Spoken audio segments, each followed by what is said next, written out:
Durante 22 años, el misterio ha rodeado a este hombre. En 1977, desapareció delante de sus compañeros. 15 minutos después, todos ellos lo vieron regresar con la barba crecida. Desde entonces, su caso se convirtió en una leyenda a nivel mundial. Era militar, en servicio activo. Su nombre, Armando Valdés.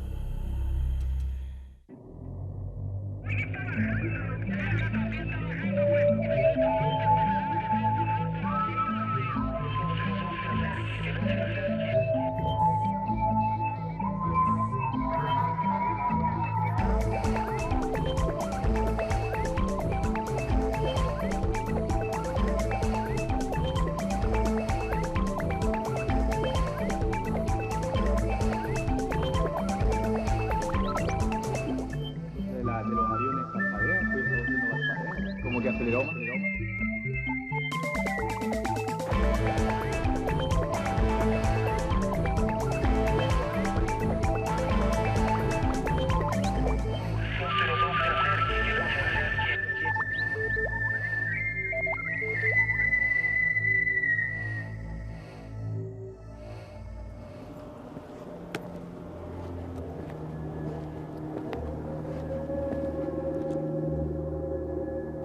Las misiones espaciales han traído material de la Luna, rocas, para ser examinados acá.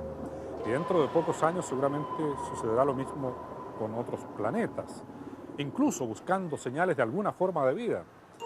Ahora, en esa línea de pensamiento y especulando naturalmente, ¿no habrá sido eso lo que pasó con el Cabo Valdés? Fue abducido para ser examinado.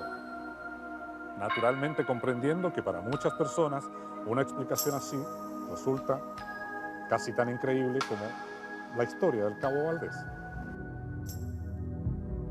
La historia del Cabo Armando Valdés comienza en 1977 y sigue sin resolver hasta nuestros días, adquiriendo ribetes de verdadera leyenda en el mundo de la ufología. ¿Qué fue de él después de su experiencia? ¿Se lo llevó la NASA y lo sometió a estudios? ¿Se convirtió en un genio matemático? ¿Enloqueció? ¿Dejó el ejército o sigue en servicio activo? Estas son algunas de las dudas en torno a un caso que despertó el interés de investigadores de todo el mundo y que decidimos nosotros investigar a fondo. Debido a la relevancia mundial de esta historia y a los numerosos rumores y trascendidos que la envuelven, nuestra investigación se inicia en Nueva York, en los Estados Unidos. Allí, el ufólogo chileno Antonio Huneeus nos introduce en el caso tal como se aprecia desde el extranjero.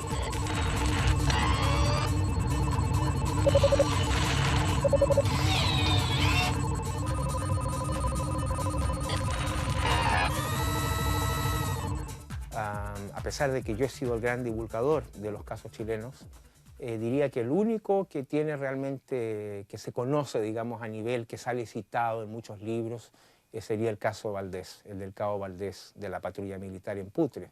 Es una abducción, ¿verdad? Lo del Cabo Es una Valdés, abducción, pero no una abducción clásica, porque en la abducción clásica el tipo tiene lo que decía el señor Hopkins, missing time, o sea, la persona, digamos, está viajando de Santiago a Valparaíso y eso toma 1 hora y media de viaje y la persona le tomó 4 horas y no recuerda qué le pasó.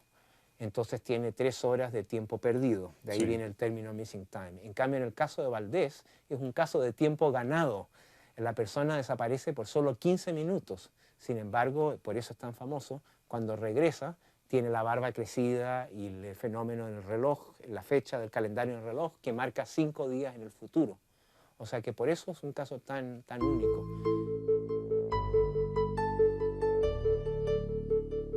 En tu opinión, fidedigno, confiable. Bueno, sí, yo estoy convencido de que algo pasó ahí. Ahora los detalles de los testigos, claro, hay que reinvestigarlo.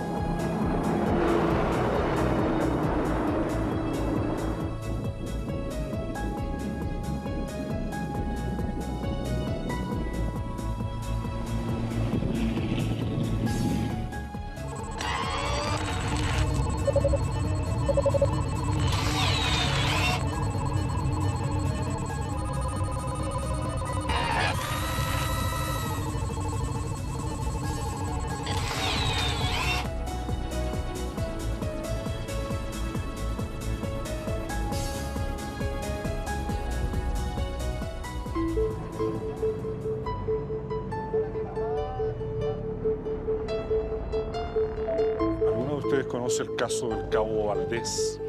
¿Cabo Valdés? Sí, de hace años que lo habría tomado un platillo volador. ¿No? Que yo se lo... Nada. Personas que viven acá, ¿para quién hay recursos acá? Gente que vive en Putre. Claro. Pampayuscuma, ¿dónde queda?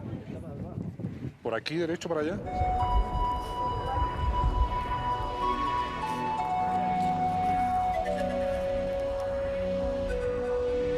Los hechos ocurrieron exactamente en este lugar, que se llama Pampayuscuma, pero en realidad son las afueras de Putre. De hecho, las construcciones, esa línea blanca que se divisa a mis espaldas, son las del regimiento Granaderos, que en aquella época albergaba también al regimiento Huamachuco, que ahora se encuentra más arriba en la montaña.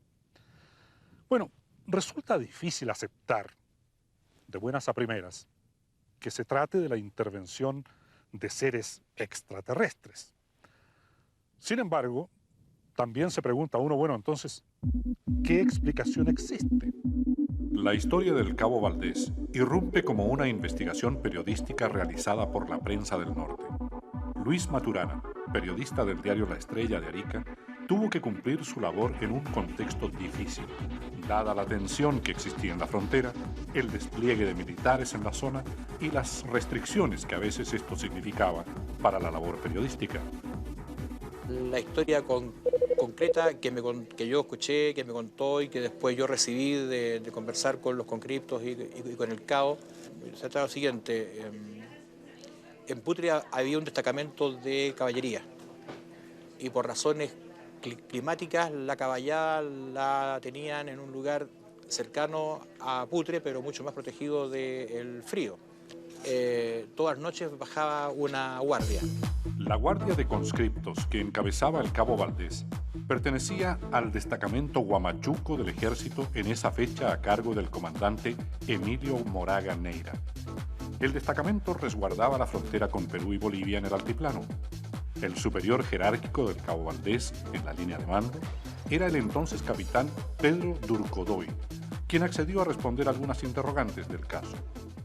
No se olvide que estábamos cerca del año del centenario de la Guerra del Pacífico y se presumía que podían haber algunos hechos de guerra, entonces se reforzó todo el frente norte. Se mantenía mucho secreto, porque como era natural no le íbamos a pasar la información al adversario, al enemigo. Y por otro lado, como le digo también, no hay que olvidar que en el año 78 tuvimos un conflicto, casi conflicto con la Argentina, pero eso no se descuidó el frente norte, o sea, nosotros siempre jugamos una hipótesis 3, o sea, con Argentina, Perú y Bolivia. Y teníamos el ganado suficiente como para cumplir las misiones, digamos, y para montar a todo el personal. O sea, teníamos más de 200 caballos. Y ahí había personal a cargo que se encargaba de su control. Normalmente, como digo, había un cabo, un clase, y 6 u 8 soldados conscriptos. El 25 de abril de 1977, el Cabo Valdés se hizo cargo de la guardia por casualidad, porque originalmente ese turno le correspondía a otro militar. Bajó una guardia compuesta por 7 conscriptos al mando del cabo Valdés y caminaron los 3-4 kilómetros que separaba Putre del lugar este y se dedicaron a montar guardia, fundamentalmente a cuidado de los animales, de los alimentos y de los implementos que habían para la monta. Esto fue una noche, un domingo para un lunes. Yo ese fin de semana había bajado y regresé el día lunes en la mañana. Llegué aproximadamente como a las 11 de la mañana y ahí me impuse de los hechos.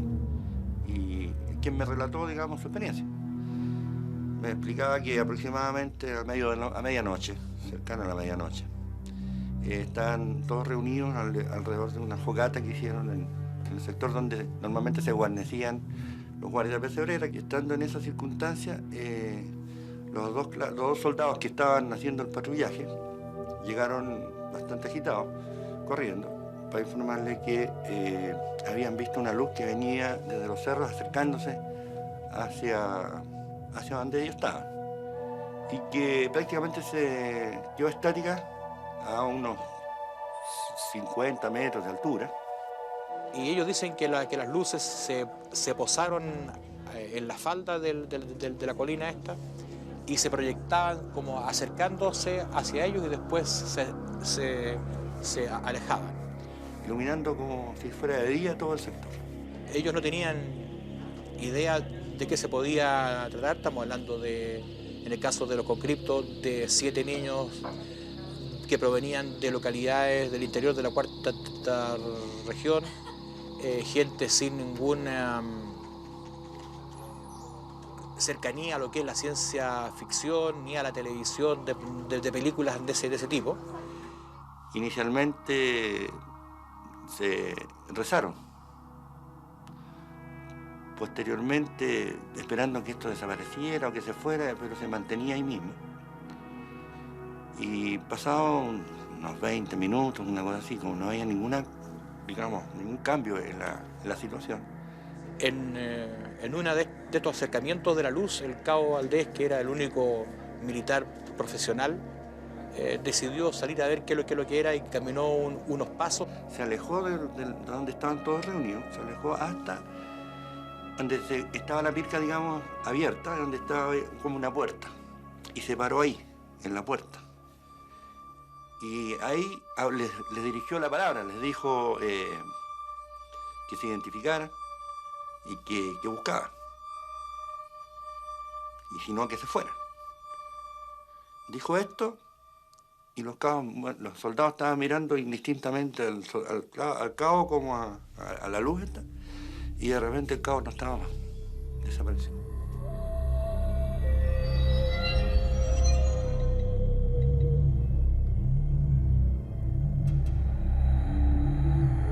Ya, ahí sí que se asustaron. Si estaban asustados los soldados, ahora estaban más asustados, con su cabo desaparecido, solo. Cuentan ellos que lo volvieron a ver como 15, 20 minutos después. No venía caminando en un paso firme, sino que medio tambaleando. Y se acercaron a él y él decía cosas incongruentes.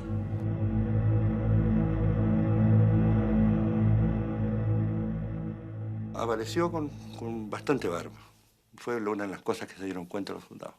A la hora o a la hora y media el cabo se repuso, se despertó, y cuando llegó la hora de volver a Putre, ya había llegado el contingente que lo reemplazaba, el cabo miró la hora y tenía el reloj detenido a las 4:30 o algo así, pero la fecha estaba adelantada en 5 días. Más o menos lo que muestra la barba que él tenía.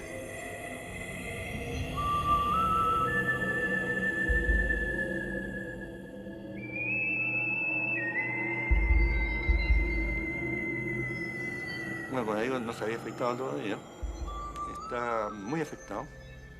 Se notaba muy preocupado. Tenía una gran interrogante, no sabía qué había pasado porque él no recordaba absolutamente nada de esta situación. Yo les creí efectivamente que algo sucedió, que efectivamente hubo algo extraño que no sale de todo lo normal. Que esto fuera un ovni o fuera otra cosa, eso no tengo la certeza. Cuando entrevistamos a Valdés, yo lo noté primero reacio a contar mucho, bastante complicado, yo diría bastante inquieto y con las cosas poco claras. Yo creo que él no sabía qué le había pasado. Es como si tuviera una laguna mental, un momento en que no se recordaba. Ahora, el tema de la barba, el tema del reloj, sí que lo tenía claro. Eso ya es posterior al hecho. Cuando se publica la noticia, los diarios dicen: una patrulla militar vio un ovni. Esa información no es correcta y el error fue deliberado. ¿Por qué a los mandos militares les convenía alterar la información de prensa y hablar de una patrulla en vez de una guardia? La respuesta es simple. Una patrulla lleva armas y equipos de radio. Una guardia, como la que acompañaba a Valdés, no tenía nada. A los militares les preocupaba la información que pudiesen recibir los países vecinos a través de la prensa sobre el despliegue de tropas en esa zona de la frontera y preferían decir que estaban muy bien equipados. Nosotros le bajamos el perfil absolutamente, así, no queríamos que esto se trascendiera porque sabíamos lo que venía detrás, porque venía en el trabajo periodístico y esto traía un montón de gente que iba a llegar al cuartel a visitar esto y se iba a difundir, iba a salir en los diarios, iba a salir unidad militar, Canao, etcétera, la ubicación y todo, la fuerza. En algún momento la gobernación, tengo entendido, solicitó que se parasen las publicaciones, pero a las 24 horas, a las 48 horas estábamos de vuelta con la información, lo que quiere decir que el director negoció a nivel de intendencia o a nivel de la comandancia en jefe o del general inspector y pudimos nuevamente salir con toda la historia, tal como había sido escrita y aprobada. Y es lo que queríamos evitar. Se evitó hasta cierto punto. La repercusión nacional de la historia fue instantánea. Los corresponsales la despacharon el mismo día en que fue publicada por el diario La Estrella y todos los que llegaron después encontraron mayores restricciones. Dos hechos sorprendentes se produjeron a continuación. Por primera vez en su historia, el ejército ratificó en forma explícita versiones de prensa sobre el avistamiento de un ovni. Entregó un comunicado oficial que señalaba que lo publicado se ajustaba a los hechos. Era pues imposible negar que el incidente había ocurrido. Y el otro hecho fue que el diario El Mercurio de Santiago, habitualmente escéptico frente a estos temas, publicó la historia del Cabo Valdés en su portada. Hermógenes Pérez de Arce, periodista y abogado, es columnista desde hace 37 años del diario El Mercurio de Santiago.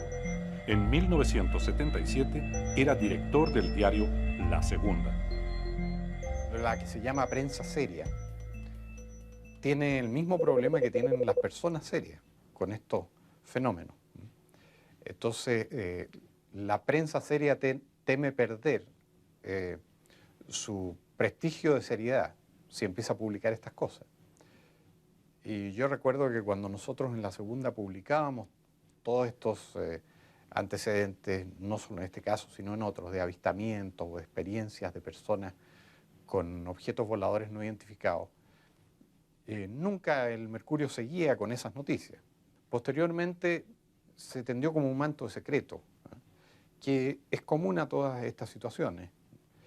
Y yo no me lo explico bien, pero me imagino que hay alguna especie de acuerdo internacional de mantener en reserva esta información, que se refiere a objetos voladores no identificados, a lo que se llama abducciones, cuando las personas han sido tomadas por los tripulantes de estos objetos. Se publicó esta información en la prensa del norte y a nosotros nos interesó mucho, la prensa local, digamos. Y enviamos un periodista a ubicar a todas las personas que participaron. Y el relato resultó muy genuino, muy interesante, porque eran todos testigos que estaban contestes en lo que había sucedido. Como se dice en el lenguaje jurídico, son testigos contestes y que dan razón de sus dichos. Y en el derecho eso constituye plena prueba. Entonces, uno como abogado, cuando hay 4 o 5 personas que dan la misma versión de un hecho, tiende a pensar que sucedió.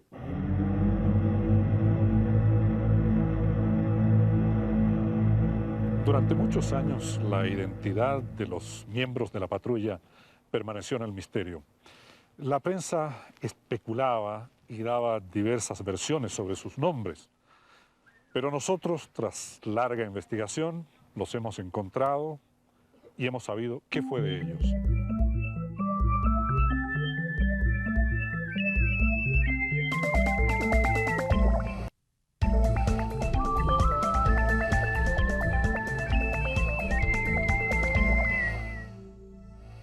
El Cabo Valdés reside prácticamente alejado del mundo.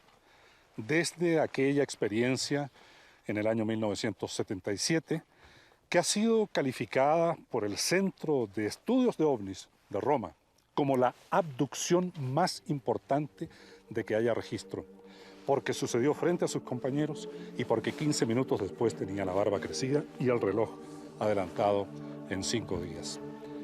El Cabo Valdés, del año 77 a esta parte, se ha negado a hablar y son muy pocos los investigadores que siquiera han podido establecer contacto telefónico con él. Nosotros Identificamos a varios de sus compañeros y por primera vez sabemos qué recuerdo tienen del hecho. Tras una larga investigación pudimos descartar rumores, versiones inexactas, errores y conseguimos las identidades correctas de los miembros de la Guardia que acompañaban al cabo Valdés aquella noche de abril de 1977. Los conscriptos eran Pedro Rosales Arancibia, Iván Robles Mella, Germán Riquelme Ovalle, Juan Reyes, Julio Rojas, Raúl Salinas, Humberto Rojas Vélez. Este es Raúl Salinas, ex miembro de la Guardia.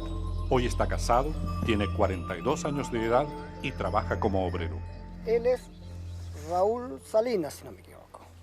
Él es Iván Robles Riveros, el suscrito, Germán Riquelme Ovalle, Pedro Rosales, no me acuerdo el apellido de él, pero esto salió en el diario La Estrella. Humberto Rojas hoy tiene 41 años de edad y vive y trabaja en Coya, en la precordillera de Rancagua. 17 de mayo, no, en el 77, claro. Imagínense, mire, aconteció un 25 de abril y sale un 17 de mayo. Entonces me dio harto tiempo entre una situación y la otra. Hasta el día de hoy, el testimonio detallado de estos conscriptos, que en 1977 hablaron con muy pocos medios, era largamente esperado por los ufólogos.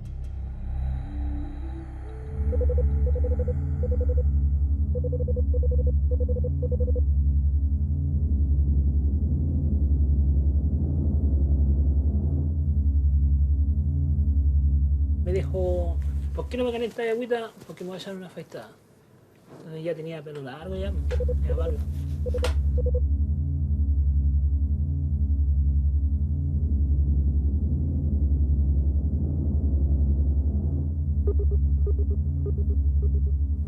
Entonces tenía un espejito, todos mirándolo ahí, pues.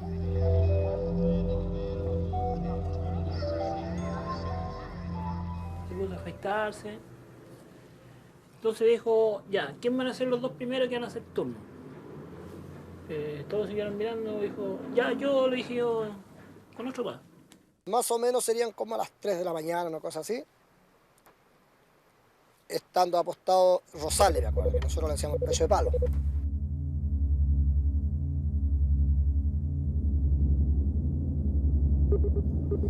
Entonces, él grita, miren, miren lo que ven ahí. Entonces, claro, nosotros, al ver cómo él, en la forma que gritó, salimos los tres que estaban, cuatro que estábamos adentro, más el cabo Valdés.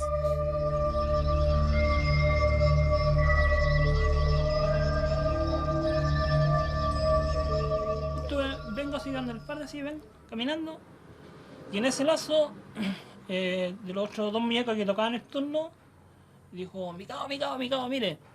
Una nave, ahora uno dice una nave, ¿verdad? En ese tiempo, una luz grande, dos luces que tenía a los costados, sale en la noche, Cerro La Cruz, y se nos posa al frente. A ver, a ese, al cerro allá, ya, al frente. Y en ese momento apareció una neblina grande. Aparece una neblina así y se para. Y se ve la nave. El ganado, imagínense, tener 1000 cabezas de ganado en un silencio total es prácticamente imposible. No había nada, ni un ruido, nada. Entonces el cabo Valdés, que era muy religioso, comenzó a rezar y él gritaba, ¿cierto? Identifíquense, porque ¿qué pasó? Que esa luz se posó.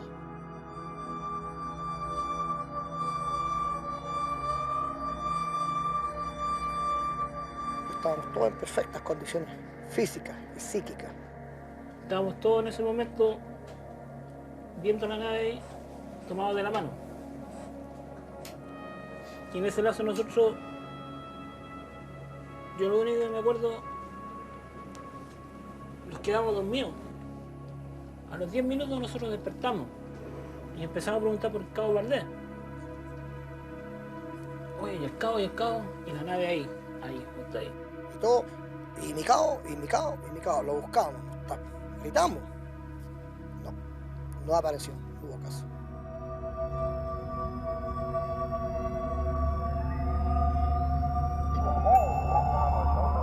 Cuando de repente escuchamos una voz que dice, muchachos. Claro, salimos nosotros, y era mi buen cabo Valdés. Y caen a los pies de nosotros, una altura grande más o menos, para matarse a una persona.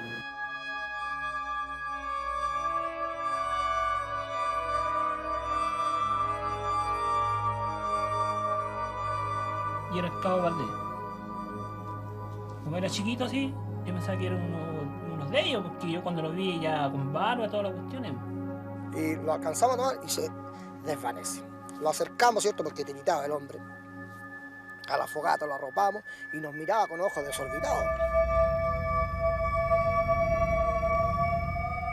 Entonces él comenzó a decirnos, ustedes no saben quiénes somos ni dónde venimos. Y después cambió de voz. Diciendo la voz, ustedes no saben dónde vinimos, no saben quiénes somos. Su reloj marcaba el día 30, o sea, nosotros comenzamos el servicio el 25 de abril y el reloj marcaba el día 30.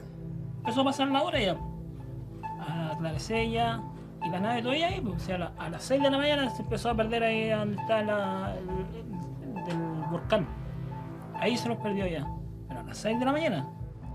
Y entre las cosas, que esa sí la recuerdo muy bien, encontramos así un trozo de metal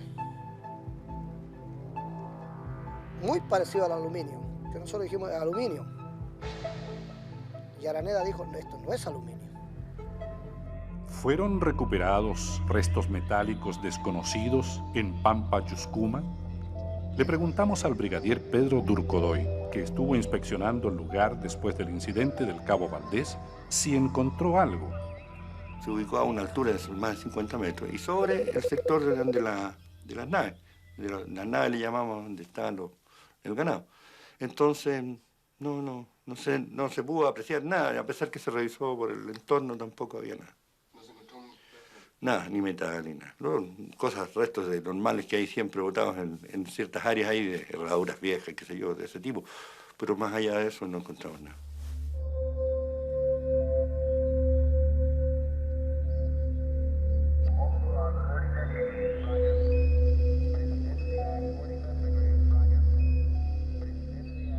La última vez cuando lo vi fue cuando nosotros ya... Cuando él se fue. Ya cuando quedó ya de civil ya. Se despidió de nosotros. De esa vez no, ahí no lo vi más.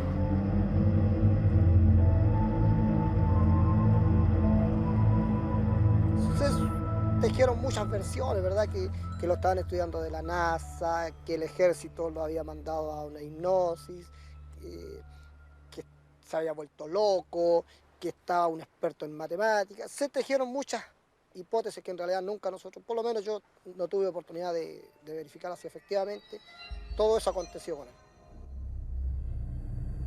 Ni Humberto Rojas ni Raúl Salinas volvieron a ver al Cabo Valdés. Nosotros averiguamos que los exámenes psiquiátricos que se le practicaron en el hospital militar todavía son reservados y protegidos por el secreto médico.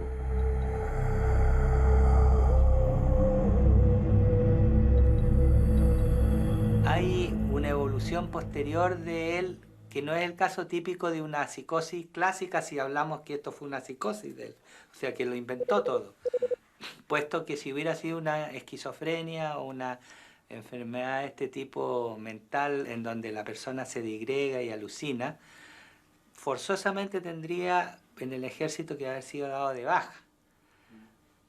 Y no ha sido dado de baja el cabo Valdés, al contrario, siguió en el ejército posteriormente. Desgraciadamente yo tengo conocimiento de todo el tratamiento que se le hizo y el tipo de tratamiento que se le hizo en el hospital y no puedo decirlo porque es un secreto de médico. ¿Fue abducido el Cabo Valdés?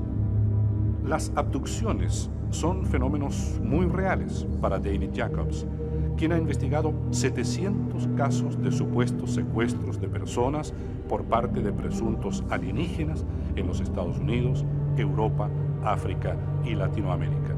Todos los afectados dicen o cuentan lo mismo. Los relojes se detienen, apenas recuerdan el hecho y solo mediante hipnosis es posible conseguir más detalles.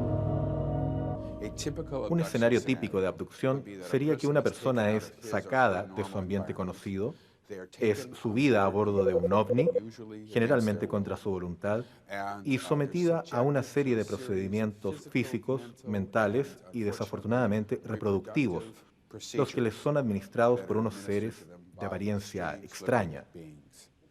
Después son devueltas a su ambiente habitual e inmediatamente olvidan lo que les pasó. Ahora saben que algo raro les ha sucedido porque quizás hay 3 o 4 horas de tiempo perdido. Pero la mayoría de la gente no tiene idea de lo que les ha pasado. Saben que han sucedido cosas raras, pero continúan viviendo sus vidas normales. Para la gente que sí entiende un poquito de lo que les pasa, es más difícil, especialmente si no lo entienden completamente. Es un peso sobre sus hombros. La mayoría de ellos, desde el principio, no querían que les pasara. Esperan que nunca les suceda de nuevo y rezan todas las noches esperando que puedan dormir tranquilamente. Este es un club del que nadie quiere ser socio. Supongamos que lo ocurrido al cabo Valdés fue una abducción o secuestro. ¿Cuál sería el propósito de este incidente o de otros similares reportados en Chile y en todo el mundo? Yo creo que la meta es la producción de bebés híbridos. Yo creo que es por eso que están aquí, para la producción de estos bebés. Todos los abducidos sufren un procedimiento reproductivo. Todos, sin ninguna excepción, hasta donde sabemos. De hecho, por eso son abducidos, básicamente por esa razón. Pero la pregunta es, ¿por qué están produciendo esos híbridos? Yo creo que lo que eventualmente vamos a presenciar es una integración de esos híbridos a nuestra sociedad y cultura humana. Y yo pienso que esto va a suceder relativamente luego. La teoría de Jacobs es sórdida. Si las abducciones son reales, el propósito sería la experimentación con seres humanos y la producción de híbridos que vivirían infiltrados entre nosotros. ¿Es posible encontrar una explicación científica para lo sucedido al cabo Armando Valdés? En 1977, poco después de los hechos, surgieron las primeras dudas. El diario La Defensa de Arica planteó que un fenómeno eléctrico podría ser la respuesta. Pero, ¿hay algún fenómeno eléctrico que haga crecer la barba de una persona? Decidimos interrogar a expertos que pudiesen darnos una versión distinta del caso Valdés.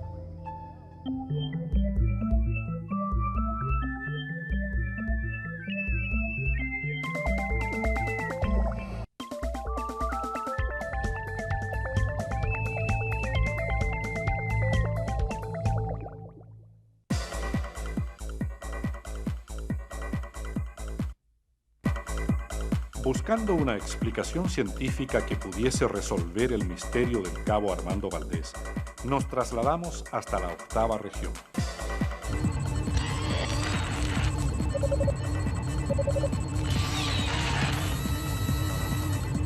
Vinimos hasta la Universidad de Concepción para conversar con un distinguido académico con muchos años de docencia que se interesó por el fenómeno ovni hasta el punto de formar una agrupación para investigar las noticias respecto a avistamientos que se daban en la zona.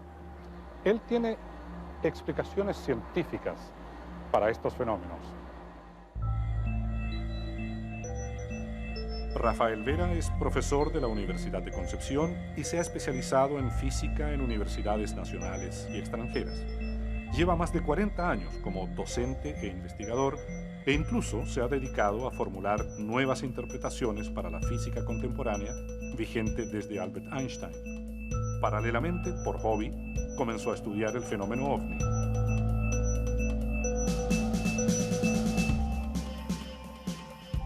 El caso más interesante fue el caso que se presentó en Santa Bárbara, de un mecánico que había tenido un avistamiento.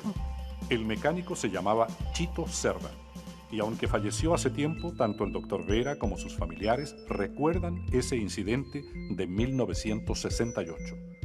Mientras Cerda iba en automóvil por un camino rural, divisó una extraña luz. Tras la aparición de la luz, se detuvo el motor de su vehículo y el testigo perdió la conciencia durante algunos minutos.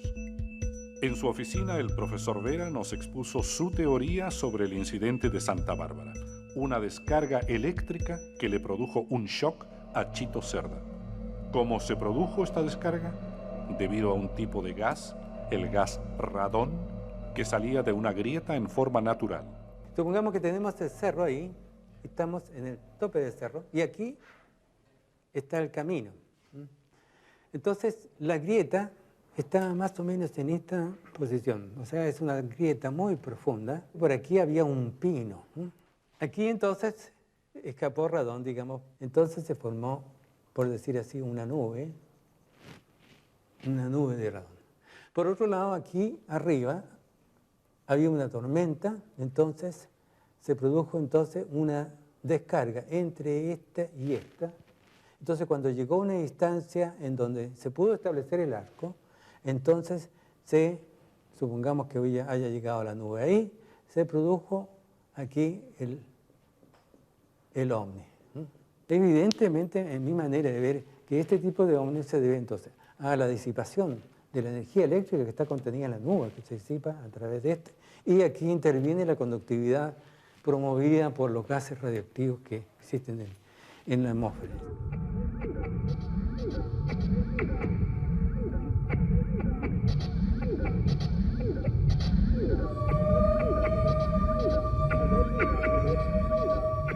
En realidad recibió un shock eléctrico muy similar al shock eléctrico que uno recibe cuando va al psiquiatra y le hacen un shock eléctrico. El paciente normalmente se despierta hablando con incoherencia, todas las cosas que ocurren en sus sueños se le aparecen ahí.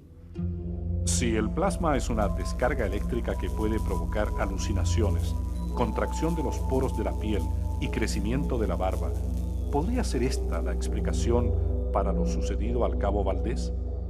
Pero todos sus nervios se contraen y al contraerse, por ejemplo, los pelos de la barba tienden a crecer, como sería el caso del norte, del cabo Valdés en el norte, que apareció con barba más crecida.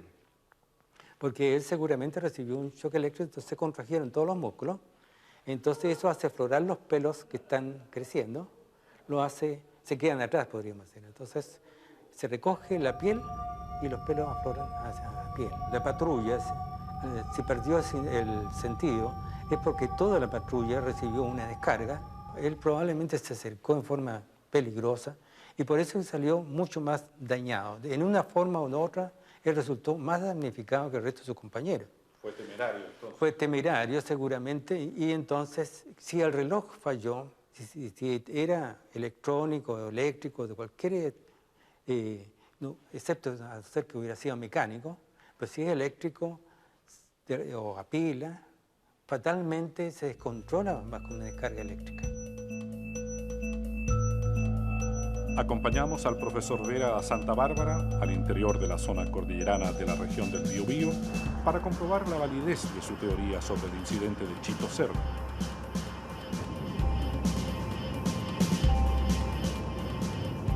Aquí fue donde realmente me trajo Chito la vez cuando yo le hice la entrevista el año 68.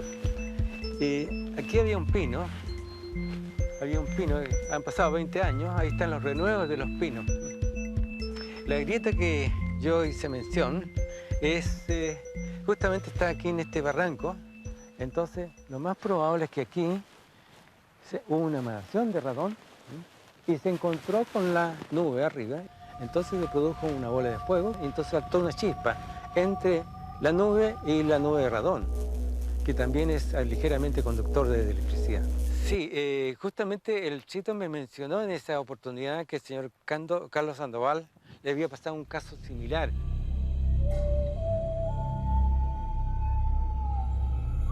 En ese mismo lugar y en la misma época, la familia Sandoval vivió una experiencia que les resultó aterradora.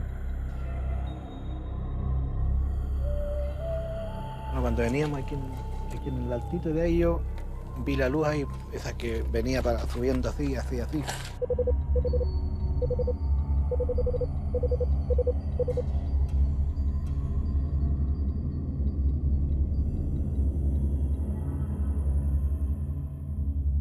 De la puntita ahí llegamos por aquí más o menos, fue cuando los enfocó de un viaje la luz.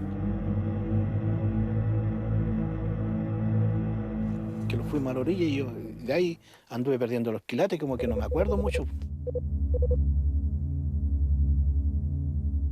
Y lo otro que a mí me da la impresión que el auto se detuvo, que no lo detuvo él. Yo me había trasladado del susto para el asiento de atrás del vehículo porque como yo pensaba que me querían quitar al niño. Ese era mi miedo. ¿Por qué pensé eso? No sé. No. A mí se me ocurrió que me querían quitar el niño para estudiarlo, no sé, una cosa así. No pensé nunca que me querían a mí o a él, sino que querían la guagua. Porque yo de lo que estaba segura era que era algo sumamente extraño lo que lo estaba pasando. Que no era un vehículo, no era un avión, no era nada de eso, porque era una cosa que no hacía nada de ruido. Si nosotros en ningún momento escuchamos nada, sino que solamente veíamos la luz. Y en los momentos en que la observábamos era cuando le veíamos esas lucecitas como a los lados así. Y en el centro tenía el foco grande. En el centro estaba la luz esa inmensa.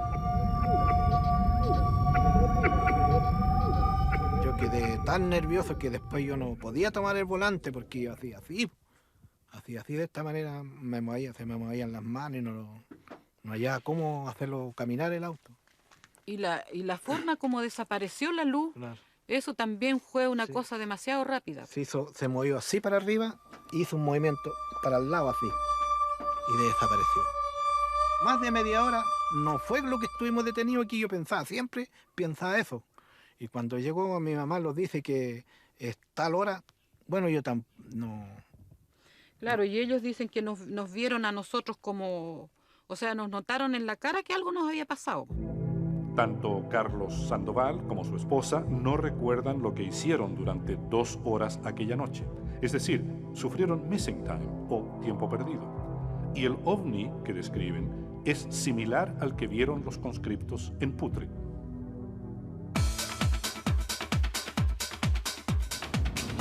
Ahí está el George Washington Bridge, uno de los puentes gigantes más antiguos.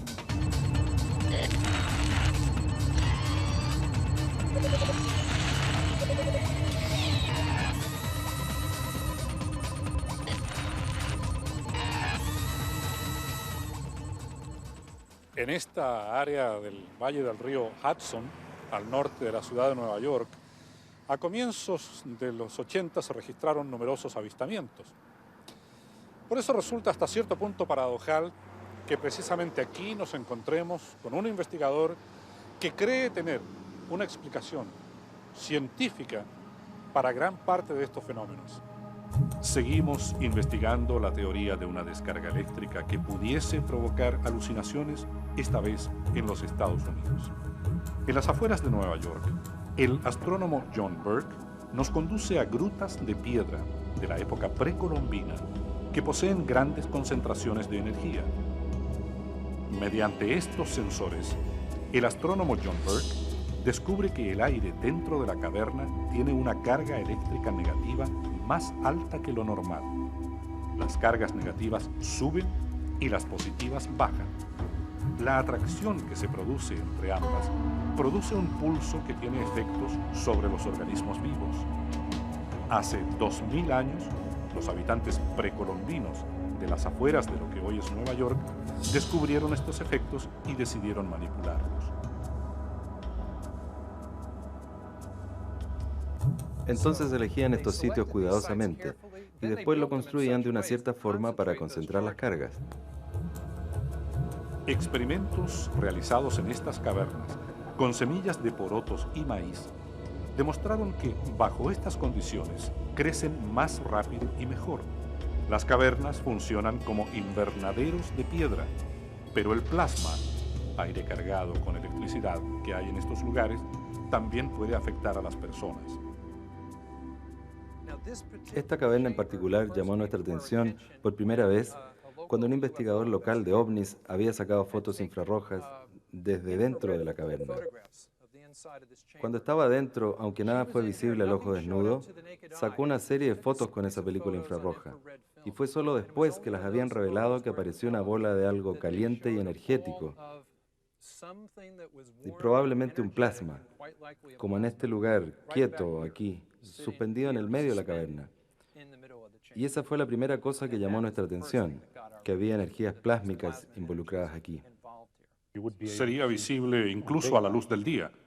Sí, durante el día, un plasma reflejando la luz del sol tendería a aparecer como un objeto plateado. Y probablemente tendería a ser redondo si no está girando rápidamente. Pero si está girando rápidamente y el plasma tiende a girar, va a ponerse más plano y se esperaría que asumiera una forma más parecida a un disco. ¿Una fuerza como el plasma podría afectar a un ser humano negativamente? Claro que sí. Se podría decir que los efectos sobre el ser humano son conocidos. Golpearlo, digo.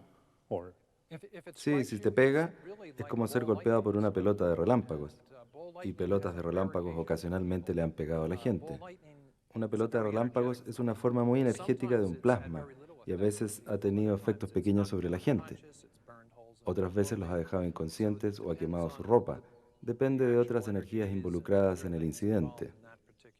Un científico psicólogo, el doctor Michael Parsinger, ha hecho unos experimentos maravillosos en el laboratorio, en que conecta cables a un casco metálico que produce una imitación del campo magnético de la Tierra.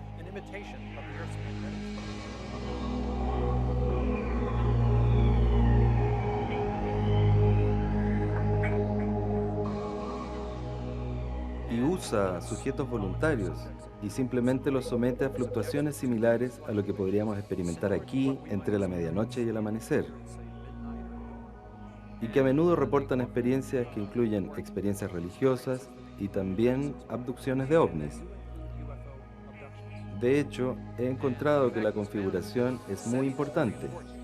Si se pone cantos gregorianos en el fondo, es más probable que la gente tenga experiencias religiosas. Pero si se pone la banda sonora de encuentros cercanos del tercer tipo, es más probable que la gente tenga experiencias de abducción de ovnis. La experiencia se sucede ahí en el laboratorio y le reportan que están en el bosque, que hay una luz fuerte dentro de los árboles y rayos blancos moviéndose hacia ellos. Y es muy parecido a los informes de abducciones. O sea que el plasma podría explicar las llamadas abducciones.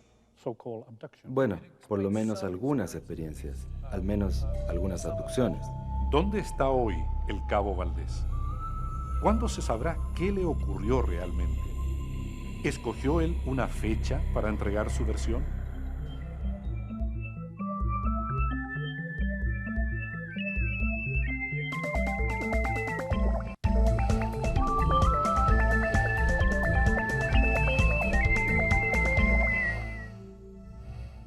Si el ejército hubiese considerado que el cabo Armando Valdés estaba loco, habría tenido forzosamente que darlo de baja, pero no fue así.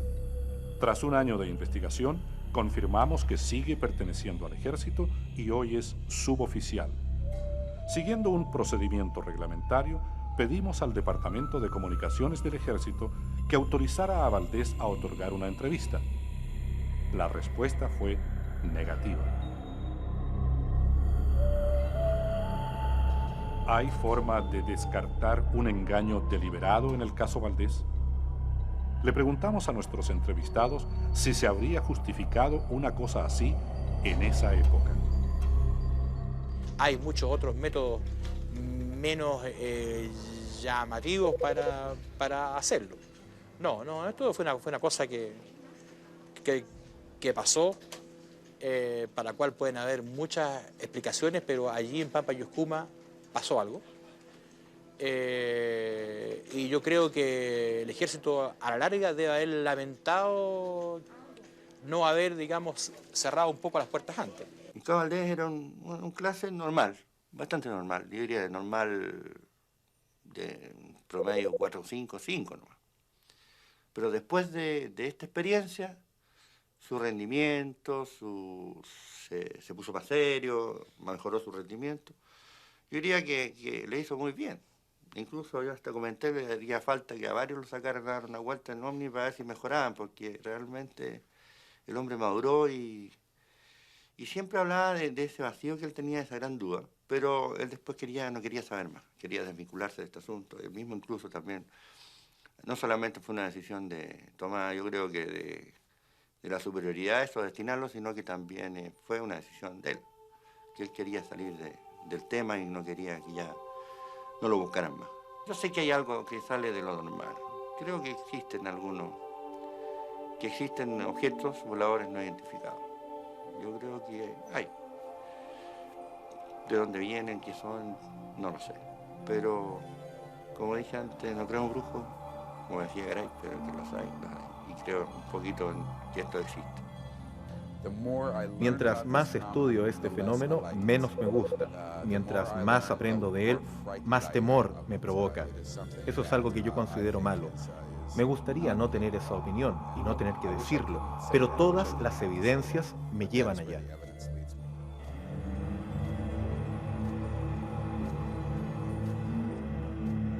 Él sabrá sus razones por las cuales no ha hecho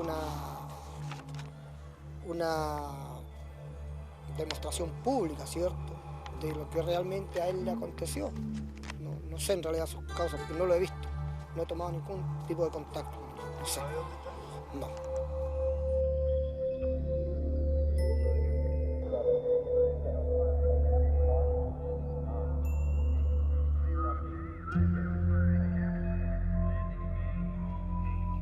El Cabo Valdés ha vivido todos estos años prácticamente recluido en el servicio veterinario del ejército en Coyhaique.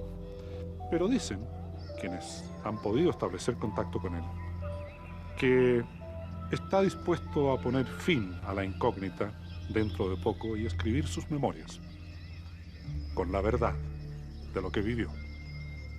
El tiempo es el fuego en el cual nos quemamos, decía uno de los personajes de la serie de ciencia ficción Viaje a las Estrellas.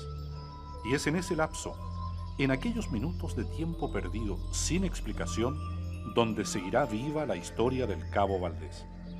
Mientras él tal vez intenta recomponer los pedazos de su memoria, para los ufólogos se ha convertido, hasta hoy, en una leyenda viviente.